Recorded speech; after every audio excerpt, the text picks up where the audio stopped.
Hello friends, and welcome back to Facetime. I hope everybody is having a great day and is excited to start talking more about all things pets. This week we are talking about pets, and there are so many different kinds of pets that you might have. Some may just have dogs, some may just have cats, some may just have fish. Some people may not have any pets at all. But this week we will be highlighting upon some of the more popular pets that you may have and take care of right from home. On today's program, we are going to be talking about rabbits, hamsters, and guinea pigs. All kind of similar in a particular way, but also different as well. We're going to learn a little bit about their history.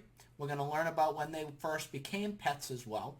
We're going to learn some fun facts about maybe some different activities you can do with your animals at home. And I hope you're able to learn a lot of new things here today on this program. The first animal that I want to talk about here today is the rabbit.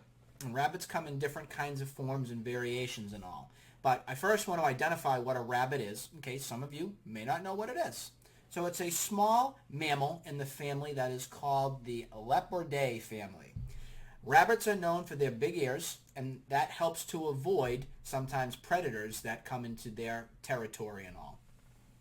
Rabbits have a very soft coat. If you've ever seen a rabbit, if you have one, or if you've seen one out in the wild, their coat is typically very soft because it's the fur that's on them.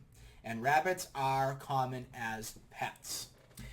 One of the things that some people may think is the same is something called a hare. Well, rabbits and hares are different, and I don't mean H-A-I-R, hair, like hair we have on our head. I mean the hair called another form of a rabbit. And I want to talk about the difference of that first, in case some of you may get confused on that. So I want to show a picture here first that actually shows the difference between a rabbit and a hare. And as you can see, the hare stands up much taller, and the rabbit is kind of more onto the ground. Hares are more relatively mature and mobile with hair and good vision. So you can see they're a little bit more fluffy as well too. Rabbits are born hairless, and they are also blind. That's definitely very sad. I did not know that about rabbits. And rabbits also require constant care versus the hare. Hares live in a relatively solitary life in the wild, and they have a simple nest that is above ground. Hares are not animals that are pets. They are more out in the wild. Most rabbits live in social groups, and they live in burrows. So if you see holes in the ground, that's where the rabbit typically is. It's called a burrow. Hares are generally larger than rabbits, as you can see from that image right there, with ears that are more long. See their ears right here? They use the word elongated as the word. And they have hind legs right here and are larger and longer, as we've also determined too. So I was glad I was able to share the difference between a rabbit versus a hare. Some people think they are the exact same, but they are very different and unique in their own way. I want to talk next about a little bit of history behind the wild rabbit. And wild rabbits are said to have been first domesticated, and we went over that word earlier this week when we were talking about dogs. Domesticated means formed as a pet. And that was in the 5th century by the monks of the Champagne region in France. So that goes back to the 5th century, very long time ago. Rabbits were introduced to Britain during the 12th century. So they started to travel along and start becoming more popular in other regions. During the Middle Ages, breeding and farming of rabbits for meat and fur became widespread throughout Europe. Right now, I want to take a look at a video that talks about the history behind all things rabbits. So let's take a look at that right now. Belong to the order Lagomorpha, which has a lot of different species ranging from cute little pika to large hares. Rabbits are found all over the earth except Antarctica, but are especially common in North America. Rabbits are not native to most islands. How would they get there? Swim? But humans have introduced them to many islands, including Australia, where they've become a major problem because they breed so quickly and eat so much. There are actually about 100 different breeds of the species we call domestic rabbits, ranging from the fluffy Angora to the adorable lop-eared varieties. Rabbits breed like, well, rabbits. A female rabbit can breed for about 7 years, and of those years, she can hypothetically have a litter of about 6 babies every month. If you do the math, it becomes frighteningly clear that rabbits could easily take over the world. A single female and her descendants could produce over 184 billion rabbits in 7 years. Luckily for us, rabbits are tasty and the preferred food for lots of predators, or we'd be knee-deep in bunnies. That actually sounds awesome. Bugs Bunny outwitted Porky Pig with snappy conversation and tricks. Real rabbits use their strong back legs, big ears, and 360-degree vision to escape predators. They are also crepuscular, active at dawn and dusk, so they are less visible to predators. They usually sleep with their eyes open so they don't miss anybody creeping up on them at night. It is tough being tasty, succulent prey. Guys, rabbits are not rodents. They have completely different teeth patterns with 2 incisors on top, 2 on the bottom, just like Bugs Bunny. Rabbits are pretty quiet animals, which makes sense since they're always trying to escape being dinner. They do make little humming sounds when they're happy. The ultimate expression of bunny happiness, though, is the binky. If you've ever seen a rabbit binky, you might have wondered what the heck was happening. The rabbit jumps up in the air and twists in a wacky way. When we think of happy bunnies dancing in the forest, this is what they'd actually be doing. More of a free-form mosh pit than anything else. Brains the size of a AA battery, and they're still better dancers than me. Rabbit feet have been used as lucky charms to ward off evil since about 600 BC. In North America, not just any rabbit's foot will do. It has to be the left hind foot of a rabbit killed in a cemetery at a particular stage of the moon. Some people believe that the superstition originated because witches were thought to shapeshift into rabbits. So cutting off the rabbit's foot would protect the holder from witchy voodoo and bring good luck. Obviously, it didn't quite work out for the rabbit. It's hard to believe today, but in the 40s, 50s, and 60s, millions of rabbits gave their lives so that women could find out if they were pregnant. Pregnant women produce. So that goes into a whole lot of history behind the rabbits, and there's been a lot of superstitions and beliefs about different things that a rabbit can do for certain people. And then there was also something that happened back in the 40s, 50s, and 60s, which was the rabbit test to help identify a mother if they were having a child or not, too. So rabbits have done a whole lot of things in this day and age, and I hope that you were able to enjoy that history video about all things rabbits. I want to next take a look at a nice link here. It happens to come from a website called mum.com, and it shares some of the more popular rabbit breeds there are in the world. We're going to look today at 3 specific different breeds. The first one we're going to take a look at is something called the Mini Rex. And know that it's not a dinosaur. That is a rabbit. It's just the name that it is. It has risen in popularity. It says it has a very sweet personality and fur described as living velvet. I have a video next that we're going to take a look at all things of the Mini Rex rabbit. So let's take a look. They actually come in 2 varieties. They have a Mini Rex, which I'll be doing in another video. And then there's just the regular Rex. Some people call them a standard Rex, but the correct way to say it is just Rex. This breed originated in France in the early 1900s. It was raised for the fur industry. That's why they created this breed, as they have soft, thick, plush, velvet fur. You'll never feel another rabbit like it the way the Rex fur is. It's just very thick and so soft. It's amazing.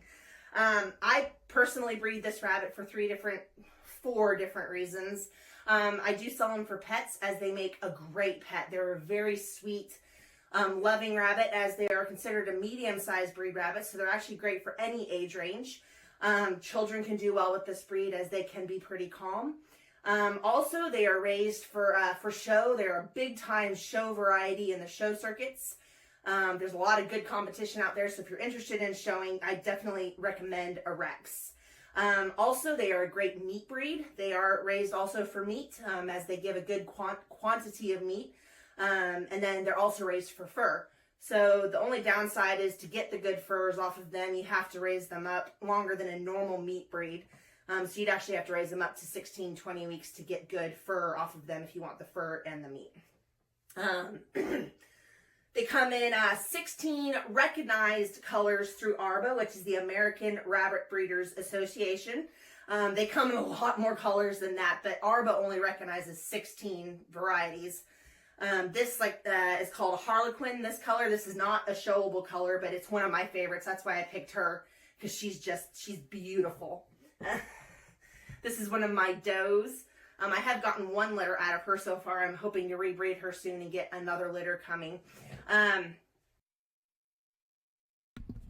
So that right there talked about the rabbit called the Mini Rex rabbit. And one thing I wanted to make sure that we distinguish too on our conversations about rabbits is that the males are called bucks and the females are called does. That's what they are called for rabbits. So again, male is the buck, female is the doe for rabbits. The next rabbit I want to take a look at is one called the lionhead rabbit. Let's take a look at their fascinating story.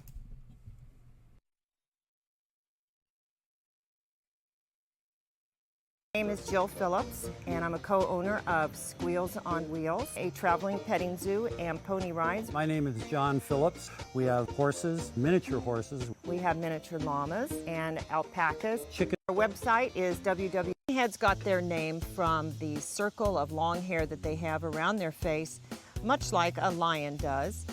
They are a cross of numerous breeds to include, we believe, the Swiss fox rabbit, the Belgian, and maybe even a little bit of Jersey woolly. Their breed was first noted around the mid-90s in England. At some point there was a genetic mutation when they crossed these different breeds that created this very long mane around the face. They're a very sweet rabbit. They're usually small, though right now, because they are a new breed of rabbit, they come in a variety of colors and also different sizes. They are a little bit more work because you do have to groom these lionhead rabbits. You usually have to trim the fur around their rear end because little poops can get stuck on that long hair.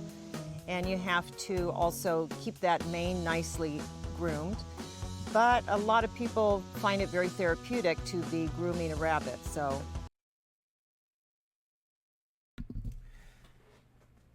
I don't think I want to repeat what she talked about on one of the reasons why you have to groom that rabbit, but yeah, that you need to make sure you groom that rabbit. I'm just going to put it that way. If you have a rabbit that's a lion head rabbit, groom your rabbit. That's all I'm going to say. The last rabbit I want to take a look at is one called the English loop rabbit. And let's take a look at this one next.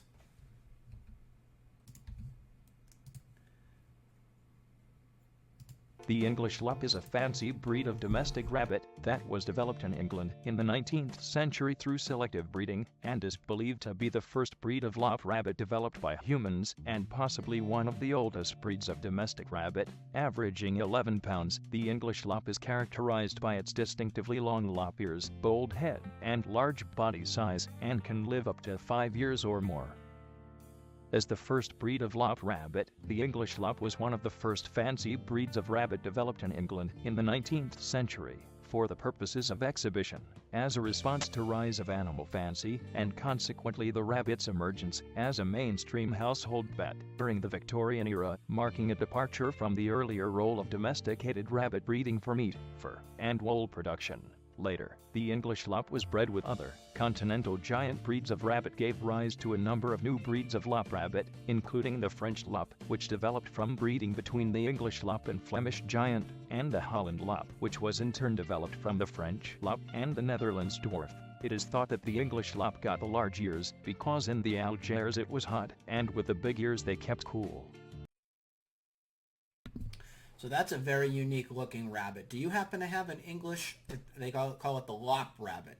Sometimes they pronounce it loop. But look at those distinct ears that it has that drops down. Do you remember when I had my dog on the program a couple days ago and it has the long kind of droopy ears? Kind of reminds me of something like that too. So those were some of the more popular breeds of rabbits that were there. The last thing I want to take a look at as we look at rabbits today is how to train your rabbit. And again, each animal is very unique in their own way, and they need their own specific kind of training. So let's look at how you can actually train your rabbit next. And it says here from this link that I was able to find, it says that you could build your own bond. So it's kind of based upon your own personality with your rabbit and all. So That talks about training is most effective on a one-on-one basis. Training time, what it says right here is once your rabbit trusts you enough to sit near you, gradually start to drop treats closer and closer so he'll have to move towards you to get them. As you drop the treat, he begins to hop over, call his name. So make sure you have some sort of a distinction on what the name of your rabbit is as well too. And it also says be treat wise. That means don't give your treats out so much that the rabbit becomes super dependent on them. Give them to him for maybe a particular reason or a particular maybe reward in a way for your rabbit. So we'll share this link with you so you can learn more about rabbit care and everything too. I have another link right here that comes from the Spruce Pets on talking about the different breeds, their different behavior and temperament, how to house them. So one of the things it talks about with housing is to make sure they have plenty of toys such as cardboard boxes and plastic chew toys. Rabbits need to chew to keep their fast-growing teeth in check, so that's very important. Make sure that the cage is comfortable enough for your rabbit as well too.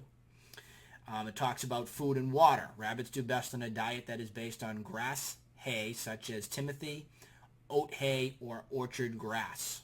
And it says avoid alfalfa hay. And rabbits need greeny leaf vegetables.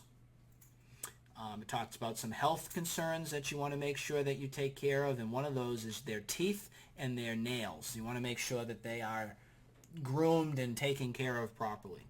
So these are some great links to talk more about all things rabbits.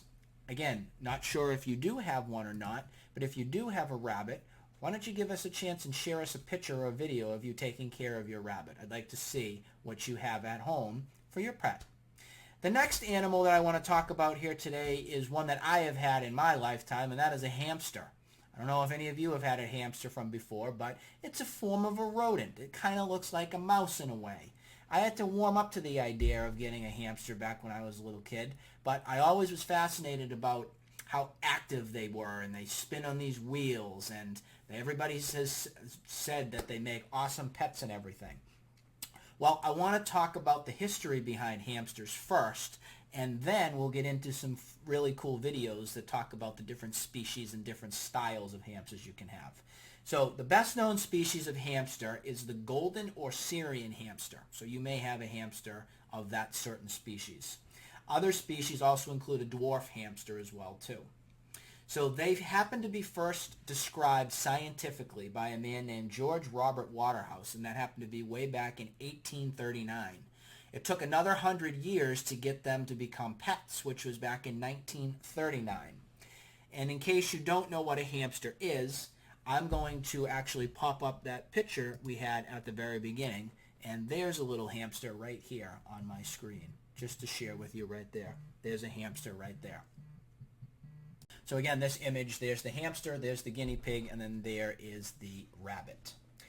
Hamsters are typically stout-bodied, and they have tails that are shorter than their body length. They also have furry ears. They are short, stocky legs they have, and they also have wide feet.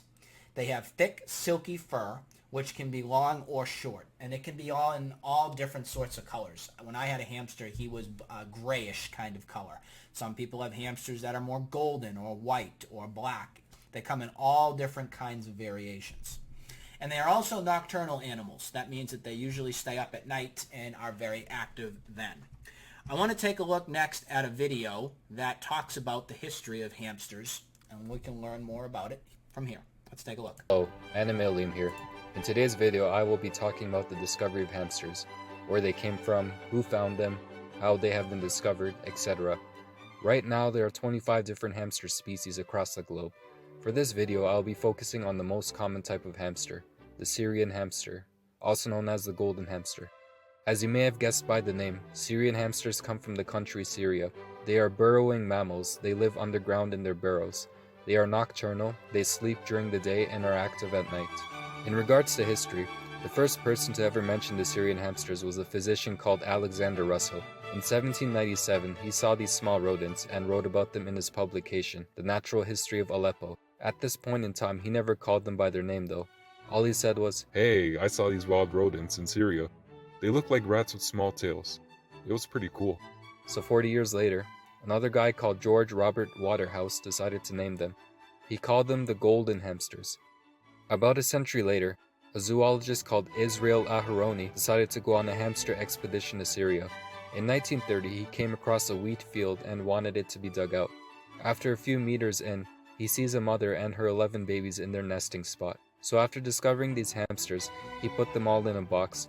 And what he didn't realize was that hamster moms are cannibals when they're disturbed or stressed out. Ultimately, the mom was disturbed and ate one of its babies, leaving only 10. So Aharoni got rid of the mom, and only the babies were left inside the box. He then carefully transported the box to his secret headquarters, his lab. Not only are hamsters cannibals, they can also make great escape artists. Aharoni started off with 10 babies, but that number dropped to 4. The other 6 managed to escape, never to be found. On the bright side, the remaining few hamsters would successfully breed. Many offspring would come forth. Many future studies would be done on the hamsters. The hamsters would be sent to different labs across the globe for lab purposes.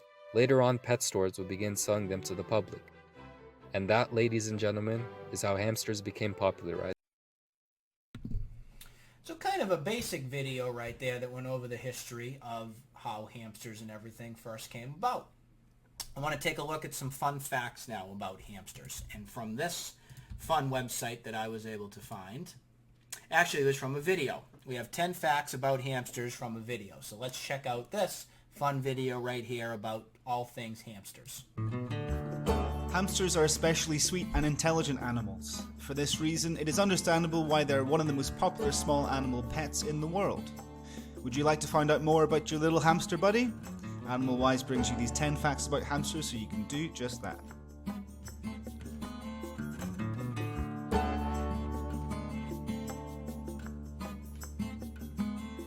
Although hamsters can look similar to the untrained eye, there are up to 24 different species of this animal. Currently, the most popular kept as pets are the Syrian or golden hamster, the Chinese hamster, the Russian hamster, or the Roborovsky hamster. Knowing the particularities of each hamster species is essential in providing the best care.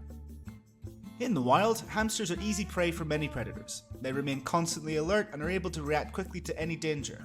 Therefore, these small rodents are especially prone to stress and require a very positive environment to feel comfortable and safe. Additionally, a hamster can get stressed at home if they do not exercise, if we don't offer mental stimulation, or if the hygiene of their cage is deficient. Although the longevity of a hamster varies according to breed, the conditions of its environment, and the care provided by its caretaker, the truth is that these small rodents usually have a short life expectancy. In general, it is estimated that a hamster can live between 2 and 4 years of age, although some individuals can reach as much as 5 or 6. Animal cannibalism has been the subject of numerous investigations in many species, and even today it is not possible to affirm with total certainty the exact cause of this behaviour. In hamsters, this phenomenon arouses special curiosity and concern. It's generally believed that the mother considers the offspring weak or unable to survive. However, there are also other possible causes of this behaviour, such as the stress of feeding and breeding very large litters, nutritional deficits, the presence of males in the cage, lack of space, or the fact that a baby is born too far from the nest. It's difficult to differentiate a male hamster from a female just by looking at its appearance. However, knowing the sex of your rodent may be easier than you imagine. The main method is to observe the perianal area of the rodent, which is just below its tail. Exert a slight pressure to separate the hair from the skin. In males, this region is more protuberant than in females, thanks to the presence of the testicles. We may also observe that the distance between the anus and the genital papilla, the penis, is larger. The teeth of hamsters, as well as other rodents. So there was some fun facts that you can learn more all about your hamsters. The final animal that I want to take a look at today is the guinea pig, and I know many of you may have guinea pigs from home. It's important to understand where they came from, and they happen to come from being domesticated from the Andes on the western side of South America. We now know that region today as Peru and Bolivia, so that's where the origination of guinea pigs first came about. They were originally bred for food, but some may have been kept for family and for children back in the day too. I want to take a look at this next video about the history behind the guinea pig.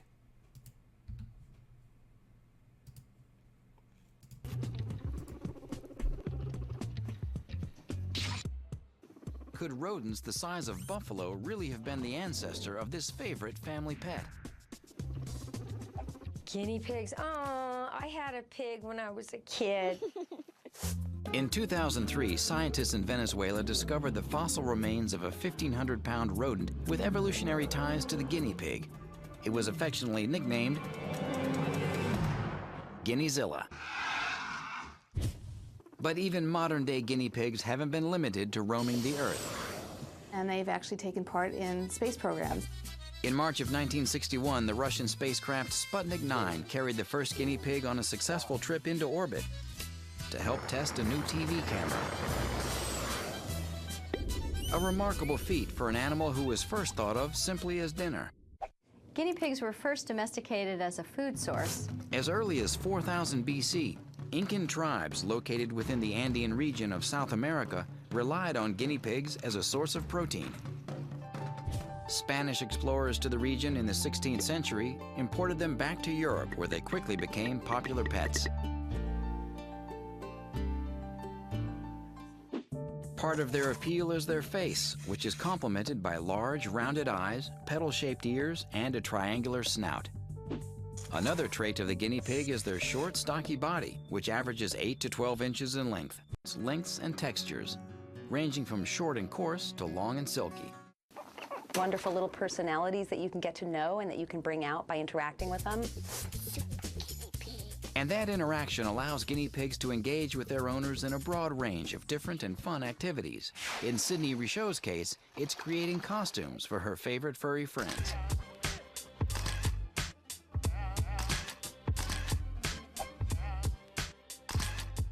Because of their interactive nature, guinea pigs are best off living among other guinea pigs. They need a large enclosed space with good bedding. You want to make sure it's a nice soft bedding so that it doesn't irritate their feet. They have a life expectancy of 5 to 7 years and can be prone to several health issues that can be hard for owners to notice. So it's important you bring them to an experienced veterinarian for a regular checkup. And get your guinea pig spayed or neutered. Although they are thought of as low-maintenance pets, proper care for the guinea pig's cage and upkeep can be time-consuming. Change the litter once a week and spot clean the droppings daily. Also, be careful how you hold them. Place one hand under the chest and lift. The other hand holds the hind legs. Press firmly against the chest. And their personable and docile nature means they will get along with just about anyone. So that's a pet, the guinea pig, I have never had from before, but I know some other people that have them and they really enjoy them as pets.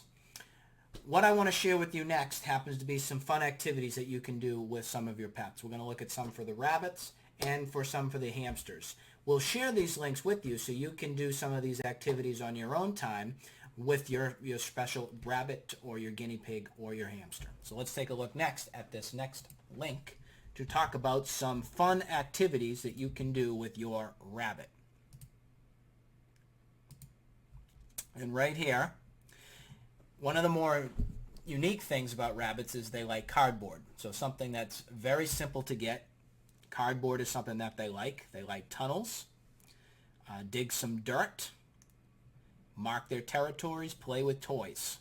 Look at that right there on a little toy truck. The next I want to take a look at is for your guinea pig. And with guinea pigs, they like burrowing, tunnels, tug of war, playing ball. Those are kind of similar to what rabbits like and all too. The final video we'll take a look at today is some fun activities to do with your hamster. Let's watch this next.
you ever given a hamster a walnut? I remember doing that when I had a hamster, and it definitely took up their entire day. And they were very happy to get what was inside of that walnut when they were done. That's going to do it here for another great episode here on FaceTime. Again, share some videos and pictures of your animals right from home with us so we can get a chance to see how you interact and play with yours at home. Tomorrow's episode, we are going to focus on frogs, birds, and turtles. That is going to be our show for the next time that we are with you. Until then, we will see you next time for another episode of FaceTime. Goodbye.